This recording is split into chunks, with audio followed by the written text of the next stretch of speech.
مسائل پر کچھ بات کر لیتے ہیں۔ تو سب سے پہلے کہ قربانی واجب کس پر ہے، قربانی کی شرائط کیا ہے، تو اس میں سب سے پہلی شرط بڑی واضح ہے، مسلمان ہونا، کیونکہ غیر مسلم عبادت کا اہل نہیں ہوتا تو اس پہ قربانی بھی نہیں ہے۔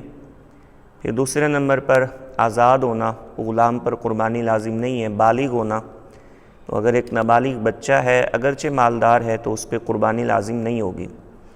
اسی طرح عاقل ہونا، یعنی اگر کوئی پاگل ہے تو اگرچہ مالدار ہو تو اس پہ قربانی لازم نہیں ہوگی۔ اور مقیم ہونا، یعنی اگر کوئی بندہ مسافر ہے تو اس پہ بھی قربانی لازم نہیں ہے۔ اور پھر مالدار ہونا، صاحب نصاب ہونا، تو صاحب نصاب ہونے کی وضاحت یہ ہے کہ اگر سونا ہے تو 7.5 تولے ہو، چاندی ہے تو 52.5 تولے ہو، اور اگر نقدی پیسہ ہے تو وہ 52.5 تولے چاندی کی مقدار کو پہنچتا ہو۔ مال تجارت ہے تو وہ بھی 52.5 تولے چاندی کی مقدار کو پہنچتا ہو۔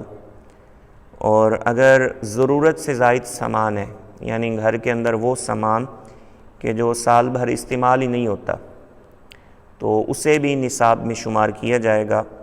تو اگر اس کی قیمت بھی 52.5 تولے چاندی کی مقدار کو پہنچ جائے تو قربانی لازم ہے۔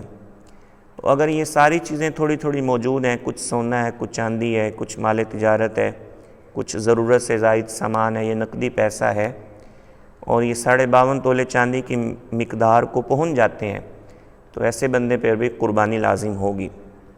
تو اگر بالفرض پہلے پیسے نہیں تھے اور قربانی کے دنوں میں بندہ صاحب نصاب ہو گیا، قربانی کے دنوں میں اس کے پاس پیسے آ گئے، تو اب ایسا بندہ جو ہے اس پہ بھی قربانی لازم ہو جائے گی۔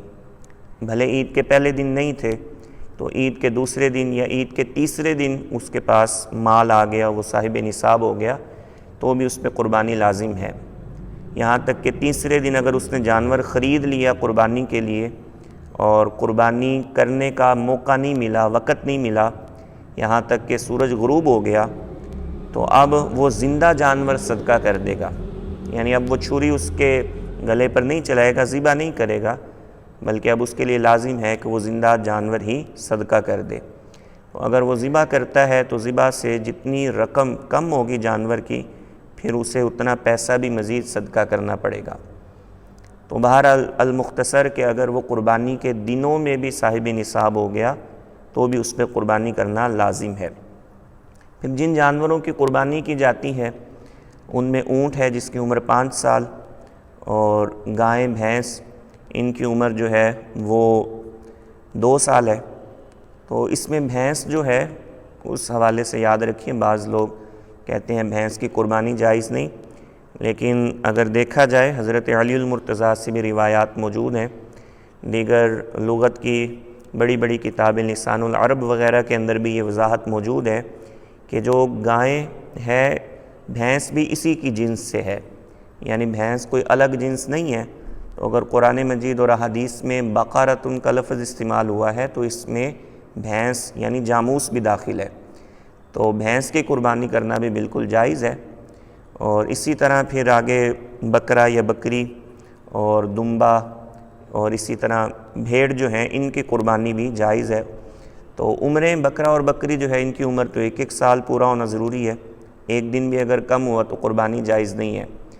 بقیہ اگر بھیڑ جو ہے وہ موٹا تازہ ہے اور دکھنے میں وہ سال کا لگتا ہے، یعنی اچھا خاصا فربہ ہے، تو اب وہ اگر 6 ماہ کا بھی ہو تو اس کی قربانی جائز ہے، لیکن اگر وہ کمزور ہے تو پھر اس کی عمر بھی 1 سال ہونی چاہیے۔